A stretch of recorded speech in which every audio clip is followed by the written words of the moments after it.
Okay, I think we can get started now because we are live streaming. So, hi, my name's Amita, and I'm the founder of Dental HS. So this meeting was supposed to be at 5, but there was a miscommunication problem, so sorry for the inconvenience.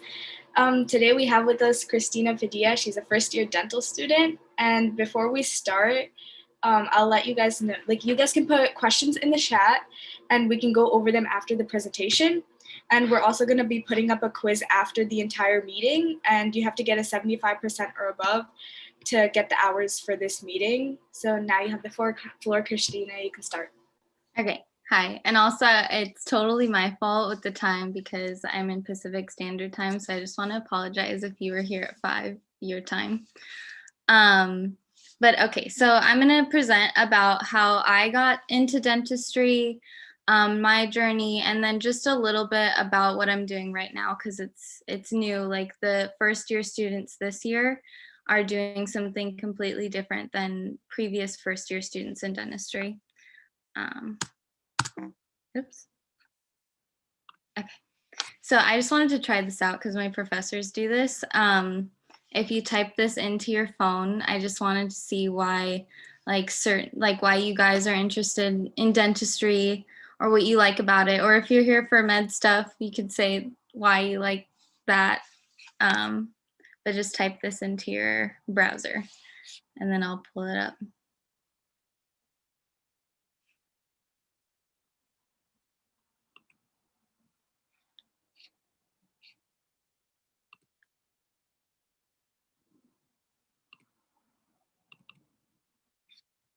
Can you guys see the poll thing?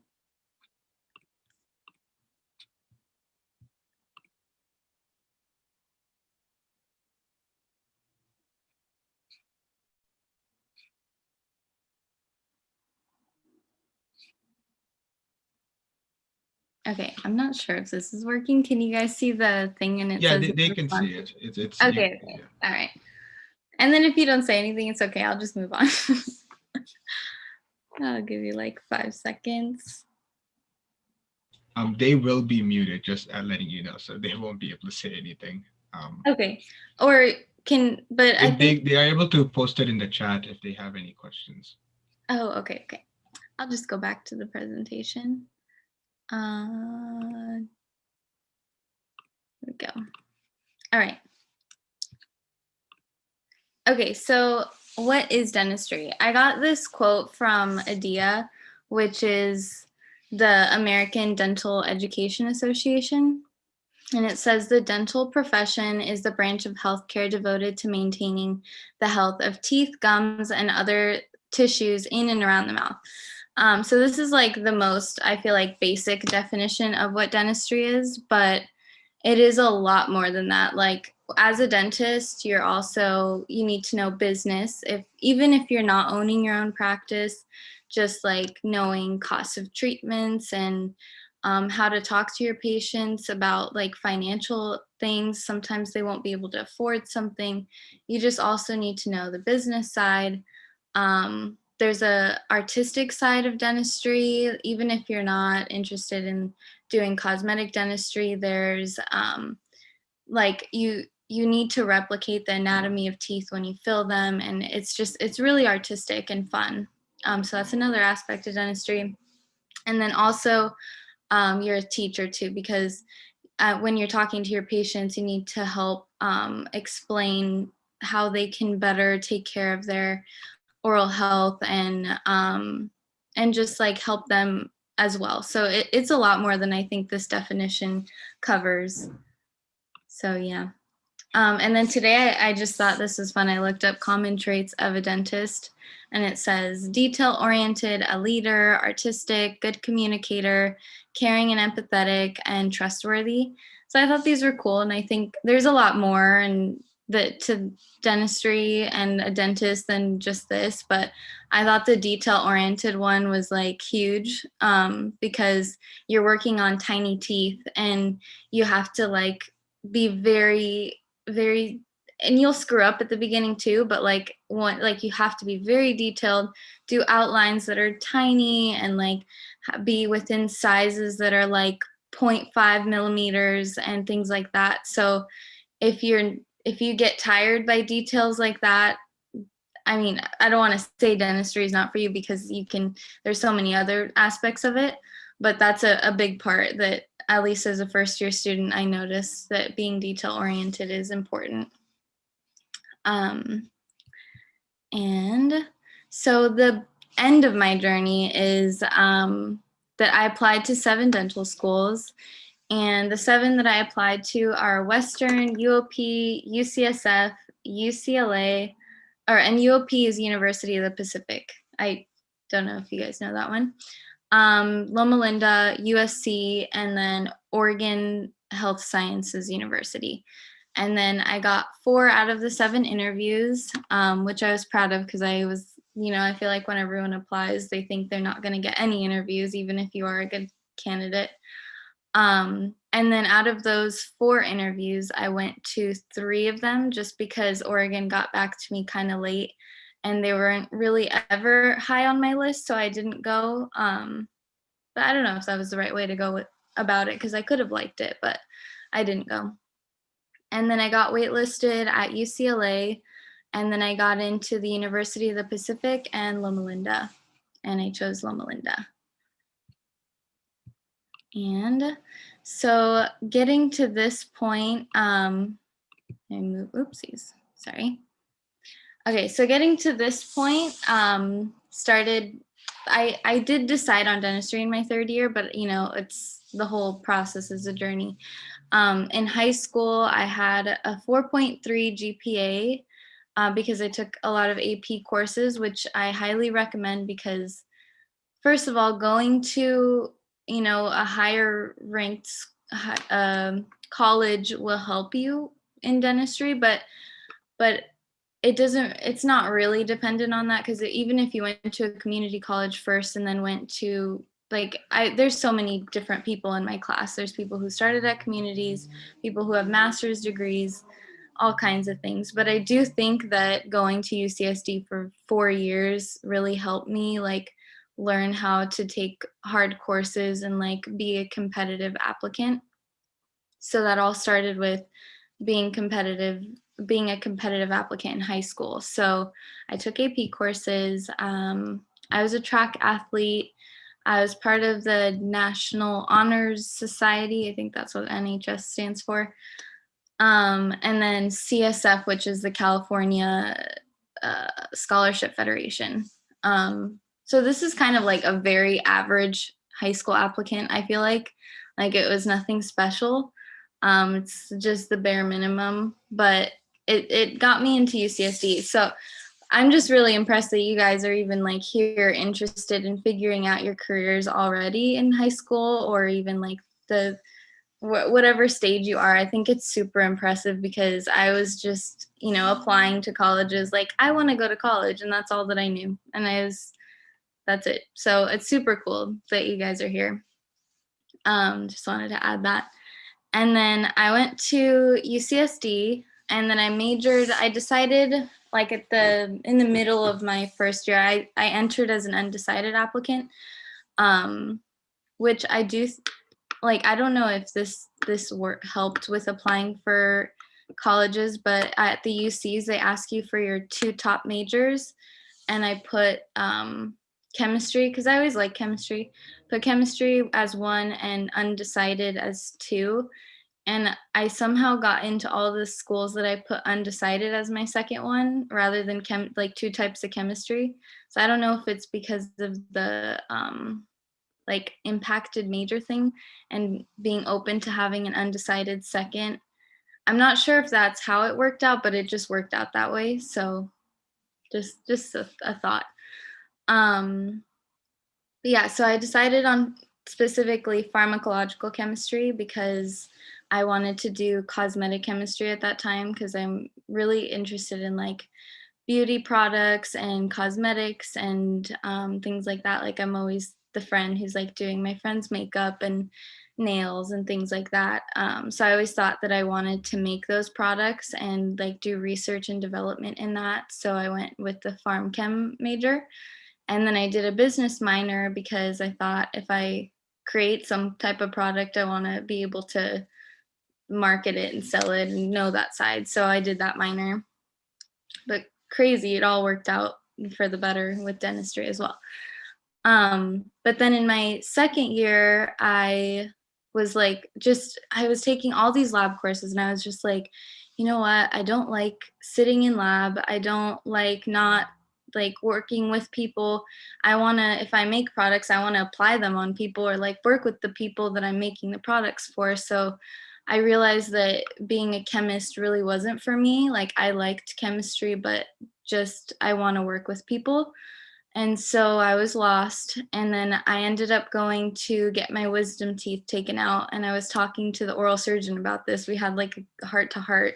And then he's like, oh, you should think about dentistry. And I was like, okay, like I'll think about it. So I went home, I did some research, and I was like, wow, this is super cool. There's like so many things that you can do. You can do oral surgery, you could do cosmetics, you could do like endodontics, which is like root canals and stuff. There's just so many different things within dentistry that you can do. And I just thought that was cool itself at first. So then I joined my pre-dental society at UCSD, and then I started volunteering in the clinics. And at UCSD, it's super cool. The students run dental clinics. So that's, I think, pretty rare. I think there's 2 schools in the nation at the time that I joined, so I don't know if that's different now, but there was 2 schools in the nation that had dental clinics run by the students, where we talked and reached out to dentists to volunteer with us, and we talked to students to volunteer, and like we ran these clinics. So that in itself, I think, is really big when was big when I applied to dental school, because I had that experience. So I worked as a chairside assistant and an x-ray tech in those clinics. And so I got a lot of experience. And then also I started shadowing, because I realized assisting is very different than shadowing. When you're shadowing, you're relaxed and you're looking at what the dentist is doing, so you can actually see like the procedure. You can see how cool it is, or like, oh, like how are they drilling, and like what are they doing. But when you're an assistant, all you're thinking about is, oh, am I suctioning enough? Is the patient choking on their saliva? Am I passing the right instrument? Like it's a whole different thing. So I do recommend doing shadowing and assisting, but definitely shadowing. But if you can get an assisting opportunity, that's cool too, because you could see a whole different side of dentistry. So I did both. And I started shadowing a I shadowed a bunch of dentists, but specifically I started shadowing a cosmetic dentist, and it was super cool. Like just seeing him completely like lift someone up, like make them feel so good. They come in and maybe they have like on tooth, like let's say like 8 or something, which is tooth 8 is your front tooth. Like maybe it's a little smaller than their other tooth, number 9. And they come in and then they're like really self-conscious about this, but you can either shave down the other one or add to the one that's a little small. Or like, let's say you have a gap, but they don't want to get braces, and they just want to fill it. Like a dentist can do that too. And so I've seen procedures like that where they come in, they get the work done, and they're just like, they're leaving so confident, so happy. It's so incredible that a dentist can do that. And that's what really, really made me interested in dentistry is the cosmetic side. And like, it felt like it's art, it's the beauty aspects that I really like about like what I want in a career. Science too, like I'm really interested in chemistry and just science in general. So it was a great mix of art, beauty industry, science, and all those things. So that's what really pulled me into dentistry. But there's many other aspects of it that like my friends in school, their reasons are completely different. So you just kind of find why it works for you. And that's why shadowing and doing all those things is really important. Let's see what my next slide is. Okay, so this in itself is really important, like figuring out your passion, figuring out like if you really want to do this, but that isn't enough to get you into school, just being passionate. Like you have to also get the stats. Like you have to, these are my stats. So you have to have a good GPA. So mine wasn't so great compared to other people. I had a 3.3 at UCSD. But I had an upward trend, which is really important. So if you get into school and you're struggling at the beginning, like I actually was at a point where I had a 2.9. And then when I decided on dentistry, I was like, there's no way I can have a 2.9 and apply. So the last 2 years I had to get like basically straight A's to bump it up to 3.3. But that upward trend kind of canceled out the fact that it was a 3.3 in my head, I think. But also my DAT. I studied a lot because I knew that my GPA wasn't strong. So I had to sort of prove myself by getting a 22 on the DAT. And I used boot camp for that, and only boot camp. It was amazing. I did it in 6 weeks, which is kind of short, but I kind of wanted to just get it done and go on vacation. So that's what I did. And then I worked as an administrative assistant at the cosmetic dental office where I shadowed. He offered me a job, and I started working there for 2 years.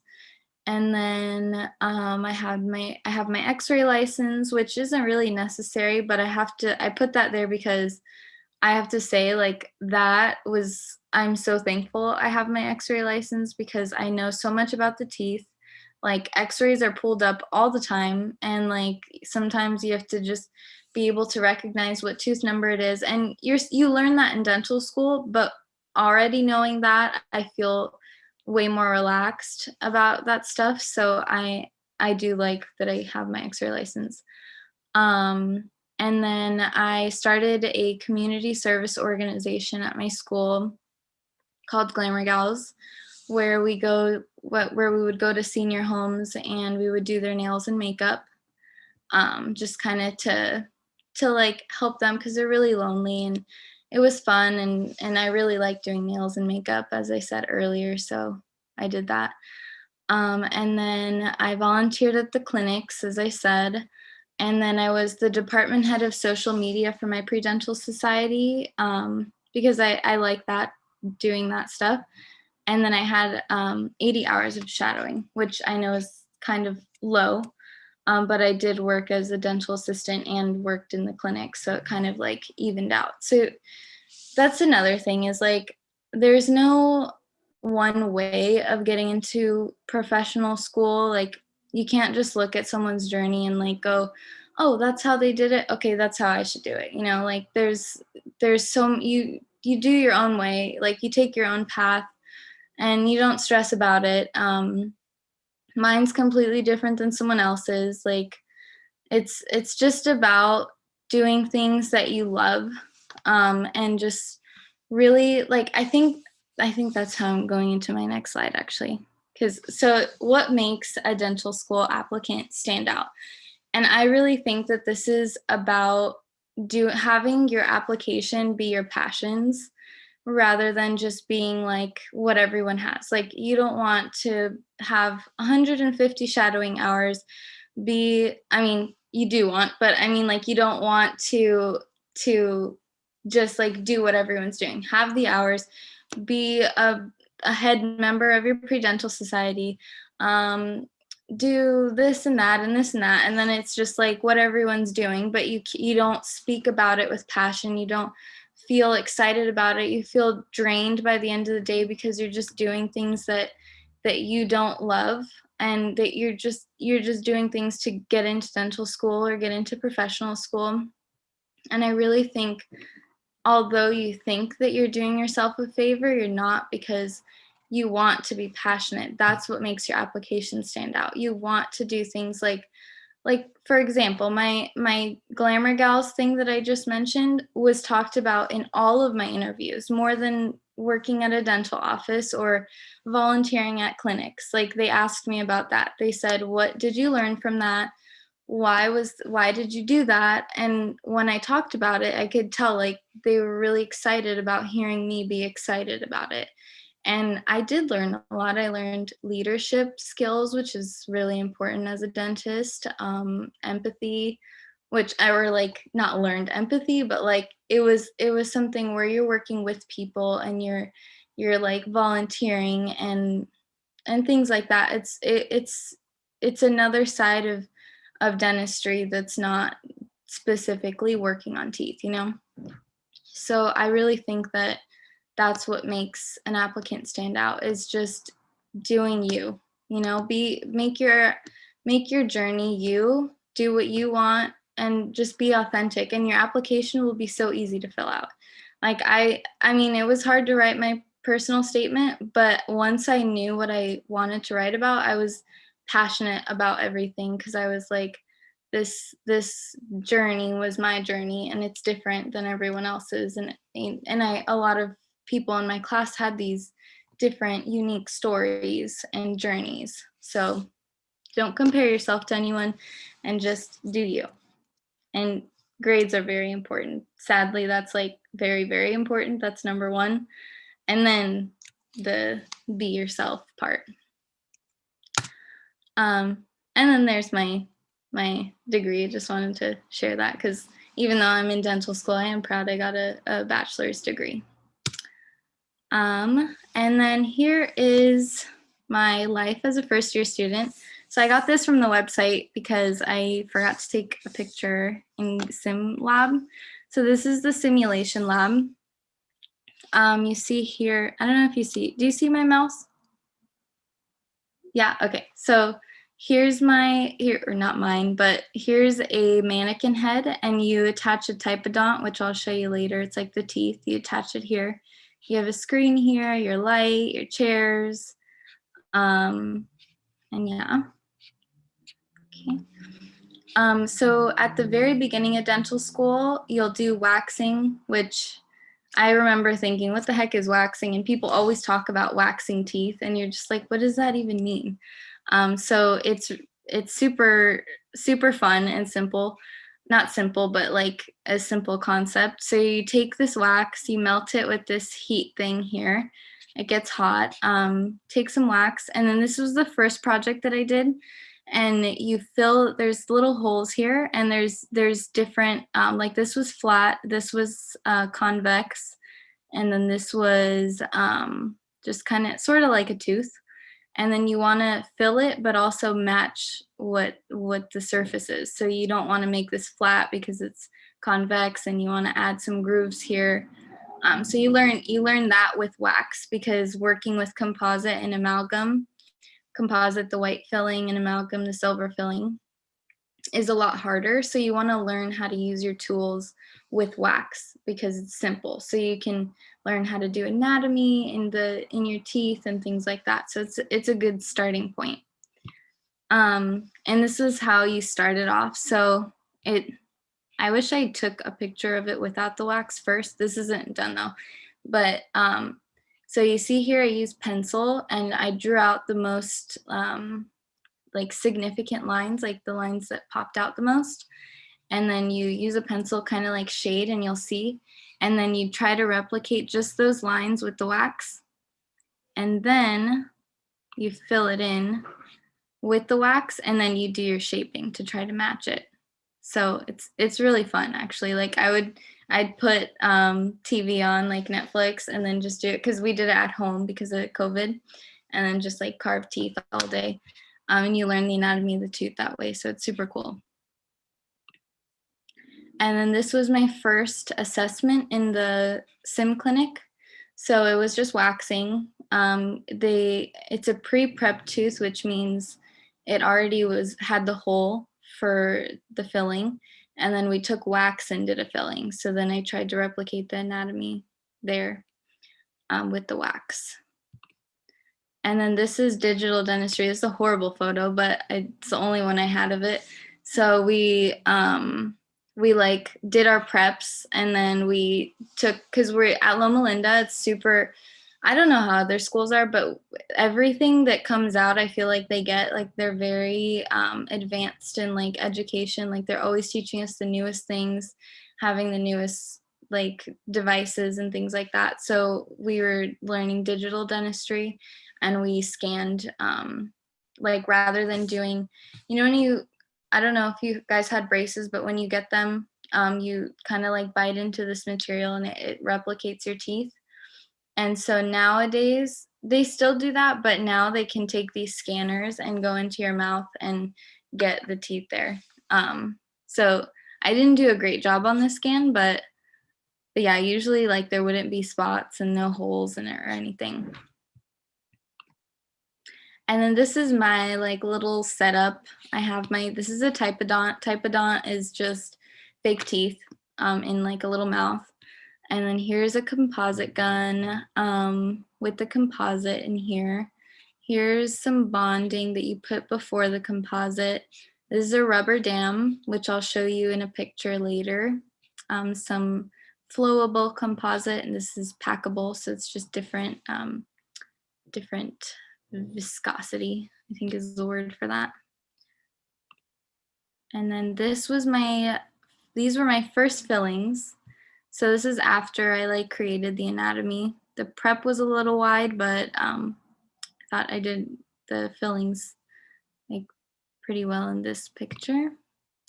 And then here are my first class 2. Oh, so this is a class 1.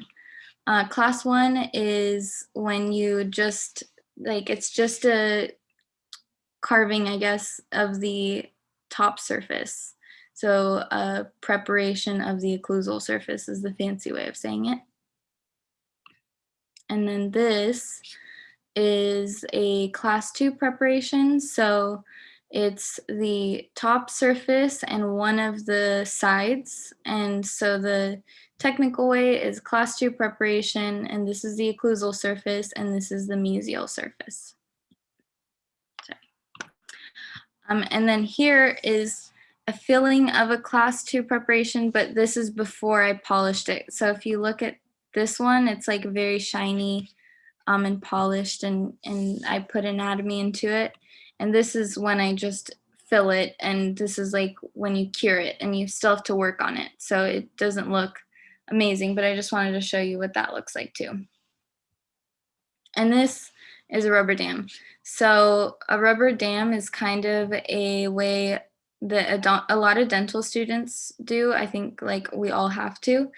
And it's just to keep the mouth isolated from saliva, or the teeth isolated from saliva, so that you can work, because you can't, fill a tooth that has saliva in it. It needs to be super dry. And also it saves you from, let's say you drop something and you don't want it to go down your patient's throat, because we're just learning. So it's a really safe way of learning, because you can block off the teeth you're working on, and block off the patient's throat. So it's called a rubber dam, and it's super cool. And then these are just little clamps that helped keep it seated. And that's it. So any questions?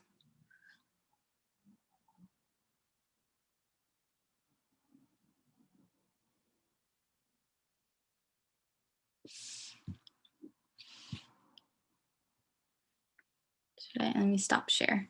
Okay. Okay, does anyone have any questions? If you do, just put them in the chat and she can answer them. So just put them in the chat right now, and we can wait a couple minutes. And if no one has any questions, then we can end the meeting in a couple minutes. Yeah. Okay, so I got a direct message to me that says, do you know of any ways to shadow or assist in high school? You can do both in high school. I think the hard thing about assisting is that you need kind of experience. So it's a lot easier. I know that the way that I got into assisting is just by like joining the pre-dental society and doing things like that. It's kind of like you just need to get experience and then hope that a dentist will be willing to teach you. So I think shadowing is a good way to start. And yes, you can you can shadow just by honestly calling a dentist. You can call your dentist, or you just call a random dentist or email them. And they're usually really excited about having you shadow. But I think right now it's just going to be kind of hard because of coronavirus. But with the vaccines, hopefully soon. But yeah, you just call them and they're usually really excited. They're like, oh, you're interested in what I'm interested in? I want to show you. And they'll just show you. But I would message a lot of different fields or specialties. So endodontics, general dentistry, periodontics, orthodontics, like all of those, just so you can get a feel of all of them. Okay. I know you talked about your personal achievements and stats, but was there anything in general that a lot of people did that was a good thing to have in your resume? Yeah, I think that the major things that you want, like just like your backbone, is that you want to have a lot of like dental experience in whatever way it is. It could be the shadowing or assisting, and you really don't need to assist. Like if you can't get an assisting job or find a way to assist, it's not essential by any means. You can shadow your way through. Like that's what really matters. So shadowing is your way of getting dental experience. And then also volunteering. That's the other one. I think that when you volunteer, and there's so many different ways of volunteering, so that's how you can like find something that actually interests you. But volunteering just kind of shows that you care about people in the community and that you want to help, because that's a big thing in dental school is caring about people in the community and wanting to help. And then just in general, I guess the grades, like it's sad to say, but that really is an important part. So you have to, if it's hard for you to do well on the DAT, just maybe you have to spend more time on it. But it is really important to do well on that test. Yeah. Okay. Next one. How much is the studying/exam load so far in your first year? So I have to say, I think UCSD really prepared me because it's kind of similar. I'd say, so, okay, but if you're a high school student, you wouldn't know what college is like, but it's essentially like, you go to school. I'll just explain like a Tuesday. So I have school from 7 to 10, then I have a break, then I have school from 11 to 12, and then 2 to 5. So it's a lot of school time, and then I usually study in the evenings. But the nice thing about coronavirus is that we have a lot of pre-recorded lectures. So I personally don't learn so well listening to just like a lecture going on, because if I lose them like midway, the whole lecture feels like a waste of time for me because I'm already lost and I'm just not really learning. So I do think that I do have a good amount of free time because of that, because I'm not like going to lectures as I did in college, and then on top of that re-listening to the lecture, I'm like learning from it. So I'd say I usually am studying at the same time. I'm done by 5. I've learned the lecture, and then the evening I can do something like workout. Yeah, I'll usually work out and then like watch some TV and then maybe review a little before bed, and then go to sleep. But I think it's manageable. I study a little on the weekends too, but it honestly doesn't feel much different from UCSD. It's just different subjects and more interesting. And then thank you. So no problem. Oh, another question. Okay.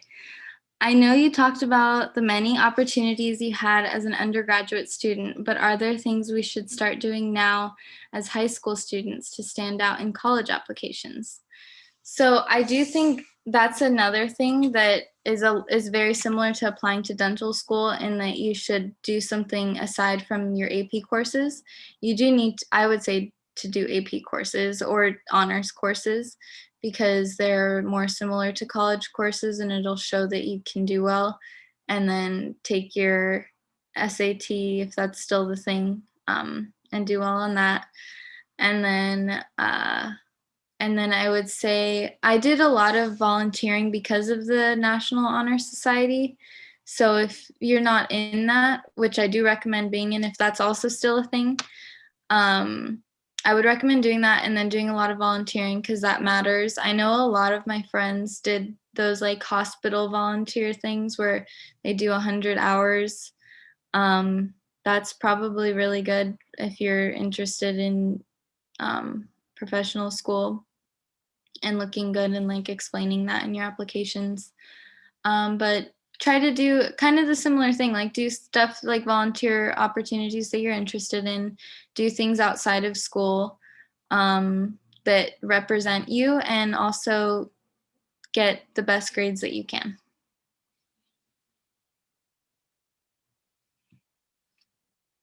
And I think that was it, but I'm not sure if anyone has any more questions coming in. I have a question. Do you have any information about like direct programs and if they're a good option? Okay, you kind of cut out. I'm sorry. What'd you say?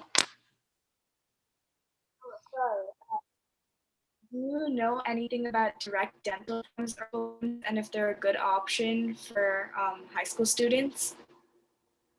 Okay, so you cut out, but I think I got, do you know anything about direct? And then I missed it, and then you said direct dental programs like for high school students.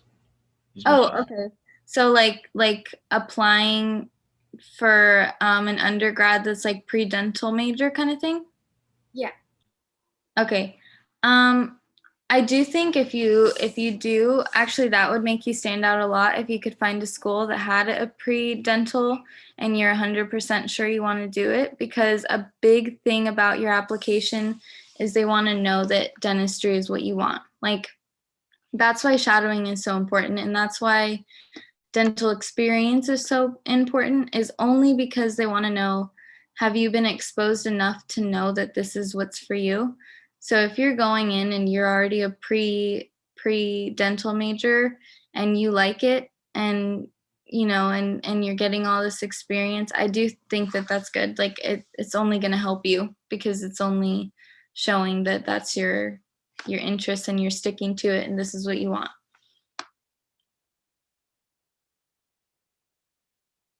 Are there any more questions?